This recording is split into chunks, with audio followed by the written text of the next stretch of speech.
Yung ayaw kandilihin yung kanyang sariling sambahayan, masamang tao yun. Pero kung halimbawa, hindi niya kayang makandili,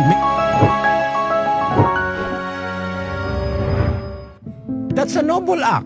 Hindi ko pinipintasan yung mga magulang na nagpapaampun ng anak dahil sa pagmamahal niya sa anak niya, pinaampun niya sa kinikilala niyang makapagpapalaki ng mas maayos at makapagbibigay ng pangangailangan ng anak.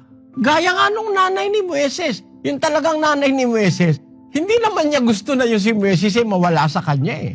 Kasi hindi niya kayang protektahan. May batas si Paraon na ipapatay ang lahat ng bata. Eh, pinamigay niya o pina-adapt niya. Actually, hindi nga niya pina-adapt, pinaanod niya sa ilog eh, para wag mapatay eh. Na-tiyempo naman kinuha ng anak na babae ni Paraon, out of compassion. Wala tayong tutol dun sa pagpapa-adapt ng anak under certain circumstances. Pero kung nasa iyo ang kakayahan na palakihin ang anak, wala namang compelling reason para ipa-adapt mo yung anak mo. Eh pagkatapos ipina-adapt mo dahil wala kang pagmamahal sa anak mo, napakalaking krimen sa Diyos niyan.